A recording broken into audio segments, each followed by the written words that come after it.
Assalamualaikum warahmatullahi wabarakatuh. Bagaimana kabar kalian hari ini? Semoga selalu dalam keadaan sehat, bersemangat, dan siap untuk menyerap ilmu-ilmu baru. Seperti pepatah lama yang sering kita dengar, tak kenal maka tak sayang. Oleh karena itu, izinkan saya memperkenalkan diri terlebih dahulu. Nama saya Dewi Kurniawati, kalian bisa panggil saya dengan Ibu Dewi. Di sini saya akan menemani perjalanan belajar kalian selama beberapa menit ke depan. Kita akan belajar memahami mengapa materi ini penting dan bagaimana penerapannya dalam kehidupan sehari-hari. Jadi, mari kita buat sesi belajar kali ini menjadi seru dan menyenangkan.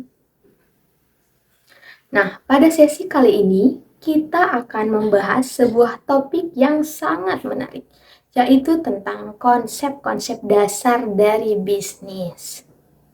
Kenapa sih kita harus mempelajari ini? Sadar atau tidak, setiap hari kita selalu terlibat dalam aktivitas bisnis, mulai dari kita membeli internet, jajan di kantin, sampai melihat tren online shop yang sedang menjamur saat ini. Memahami konsep dasar bisnis bukan cuma buat mereka yang ingin jadi pengusaha saja, tapi penting juga untuk kita semua agar tahu bagaimana sebuah nilai diciptakan, bagaimana kebutuhan manusia dipenuhi, dan bagaimana keputusan ekonomi diambil. Sebelum kita memutar roda pembelajarannya, pastikan kalian sudah menyiapkan alat tulis dan buku catatan terbaik kalian. Posisikan diri senyaman mungkin dan mari kita fokus sejenak. Sudah siap untuk belajar? Kalau sudah siap, yuk kita mulai pembahasannya. Sebelum saya menjelaskan lebih lanjut, pernahkah kalian berpikir mengapa warung kopi di dekat rumah kita bisa bertahan bertahun-tahun? Atau bagaimana perusahaan teknologi besar seperti Gojek atau Tokopedia bisa melayani jutaan orang setiap harinya? Ya, betul. Semua itu bermula dari satu kata, yaitu bisnis. Dalam pembelajaran kali ini, kita memiliki beberapa target atau tujuan pembelajaran utama. Setelah menyimak materi ini dari awal hingga akhir, diharapkan kalian semua mampu memahami. Yang pertama, menjelaskan pengertian bisnis secara tepat. Yang kedua, mengidentifikasi 7 unsur utama dan 4 pilar tujuan dalam bisnis. Dan yang ketiga, memahami fungsi-fungsi internal pengelolaan bisnis. Yang keempat, membedakan jenis-jenis bisnis berdasarkan karakteristik aktivitasnya. Apakah kalian tahu apa arti kata bisnis itu? Kata bisnis berasal dari bahasa Inggris yaitu business yang akar katanya adalah busy alias sibuk. Sibuk dalam konteks apa? Yaitu kesibukan individu, masyarakat, komunitas dalam mengerjakan aktivitas atau pekerjaan yang mendatangkan keuntungan. Secara sederhana, bisnis adalah seluruh aktivitas yang dilakukan oleh individu atau sekelompok orang untuk menyediakan barang atau jasa dengan tujuan memperoleh keuntungan atau laba sekaligus memenuhi kebutuhan masyarakat. Sebuah kegiatan dapat dikatakan sebagai aktivitas bisnis yang utuh jika di dalamnya itu terkandung proses penciptaan nilai, adanya pertukaran dengan konsumen, dan berorientasi pada keuntungan. Pernahkah terpikirkan di benak kalian apa saja yang membuat sebuah bisnis itu bisa berjalan dengan lancar? Mengapa ada bisnis yang baru buka langsung tutup, tapi ada juga yang bisa bertahan bertahun-tahun atau puluhan tahun? Nah, sebuah bisnis itu nggak bisa berdiri begitu saja secara ajaib. Ada fondasi kuat di belakangnya. Suatu aktivitas bisnis baru bisa berjalan secara ideal dan menghasilkan cuan jika memenuhi 7 unsur utama bisnis. Apa saja? Kita bedah satu persatu yuk. Jadi, unsur yang pertama dan paling utama adalah pelaku usaha. Ini adalah motor penggerak atau subjek yang menjalankan bisnis tersebut. Tanpa adanya manusia, ide bisnis secemerlang apapun hanya akan menjadi rencana di atas kertas saja. Pelaku usaha ini bisa berupa individu, kelompok, hingga badan usaha besar. Tugas mereka bukan cuma sekedar jualan, tapi juga mengambil keputusan strategis, mengelola risiko, dan memimpin arah jalannya bisnis. Kemudian, unsur yang kedua adalah modal. Banyak orang berpikir modal itu harus selalu berupa uang tunai yang banyak. Padahal, modal itu bentuknya luas, bukan hanya uang saja. Nah, modal juga terbagi menjadi beberapa. Yang pertama itu ada modal finansial, yang kedua ada modal aset, dan yang ketiga ada modal sumber daya. Modal finansial itu berupa uang tunai untuk operasional awal. Kemudian modal aset itu seperti gedung, laptop, mesin, atau kendaraan. Modal sumber daya itu manusia, kemudian keahlian, relasi, dan pengetahuan pasar. Jadi, modal adalah bahan bakar awal yang digunakan untuk menggerakkan mesin bisnis. Setelah ada orang dan modalnya, unsur ketiga adalah proses produksi. Ini adalah dapur dari bisnis. Proses produksi adalah aktivitas input seperti bahan baku, waktu, dan tenaga kerja menjadi output yang memiliki nilai jual lebih tinggi.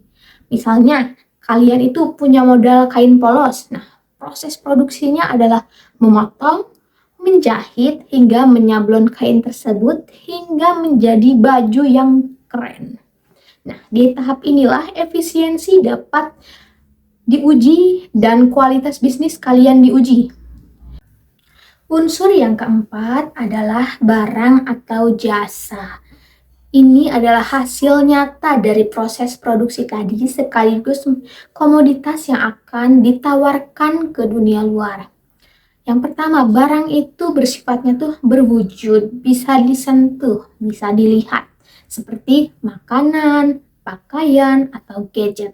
Nah, jasa bersifat tidak berwujud, namun manfaatnya itu bisa dirasakan langsung oleh konsumen, seperti jasa potong rambut, bimbingan belajar, atau jasa-jasa lainnya. Nah, produk yang baik itu harus bisa menjadi solusi atas masalah yang dihadapi oleh masyarakat. Kemudian punya produk bagus tapi gak ada yang beli, percuma. Makanya unsur kelima adalah konsumen. Nah, konsumen adalah target pasar atau sekelompok orang yang membutuhkan produk atau jasa yang kalian buat. Nah, sebagai pelaku usaha, kalian itu harus tahu betul siapa konsumen Anda, berapa usia mereka, apa hobi mereka, apa kesulitan mereka, yang pada akhirnya konsumenlah yang akan menghidupkan bisnis Anda dengan uang yang mereka belanjakan. Kemudian unsur yang keenam adalah transaksi.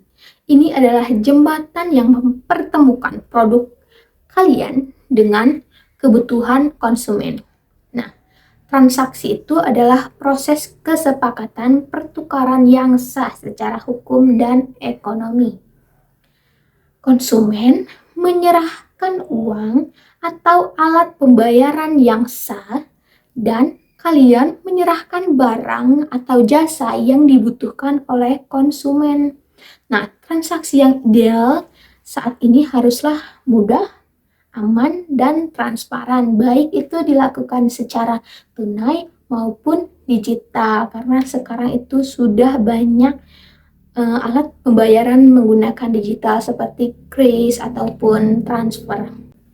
Kemudian yang terakhir ada unsur yang ketujuh, yang menjadi tujuan akhir dari sebagian besar bisnis adalah keuntungan atau laba.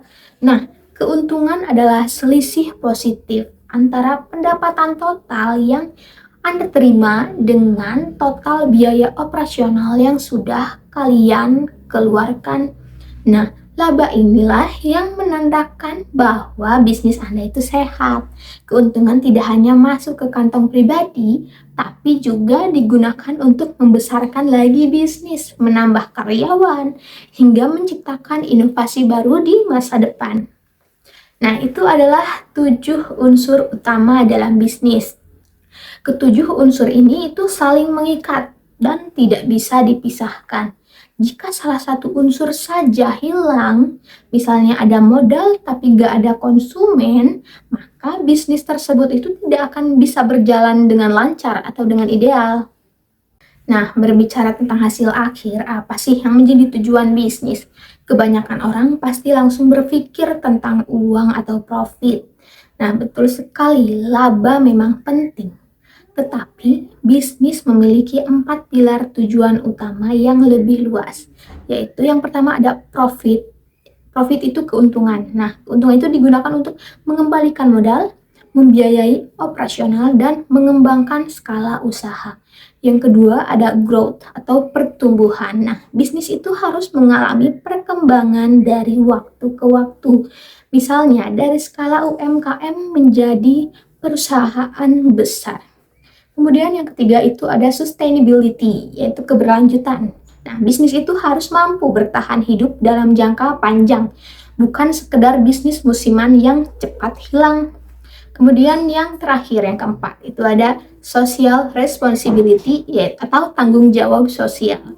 Nah, bisnis juga wajib memberikan dampak positif, kebermanfaatan, serta ikut menyejahterakan lingkungan dan masyarakat sekitar. Agar tujuan-tujuan besar tadi bisa dicapai dengan efektif, secara internal perusahaan harus menjalankan fungsi-fungsi dalam bisnis dengan seimbang. Nah, setidaknya ada 4 fungsi utama yang wajib berjalan beriringan. Yang pertama itu ada produksi, yaitu fungsinya itu untuk menghasilkan atau menciptakan produk dan jasa. Yang kedua itu ada pemasaran. Nah, fungsinya itu untuk mengenalkan, mendistribusikan, dan menjual produk ke tangan konsumen.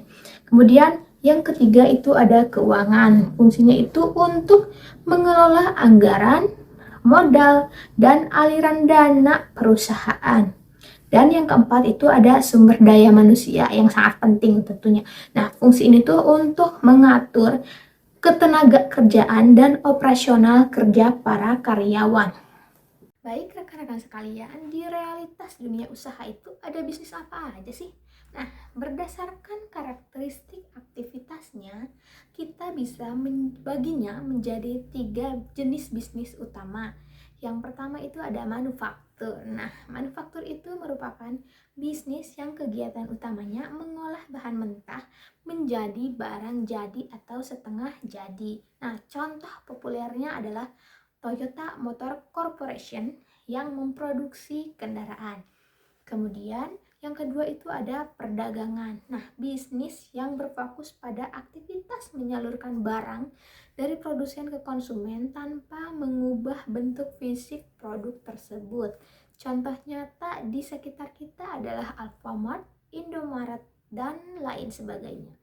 Kemudian yang ketiga itu ada jasa. Nah, jasa itu bisnis yang tidak menjual produk fisik, melainkan menawarkan layanan, kemudahan, atau solusi bagi konsumen. Contohnya adalah Gojek, terus Grab. Nah, itu adalah usaha-usaha yang menawarkan layanan transportasi dan logistik. Baik, rekan-rekan peserta didik sekalian, tidak terasa kita sudah berada di akhir sesi materi kita hari ini. Jangan lupa untuk terus mengamati aktivitas bisnis di sekitar kalian. Sampai jumpa di video pembelajaran berikutnya. Wassalamualaikum warahmatullahi wabarakatuh.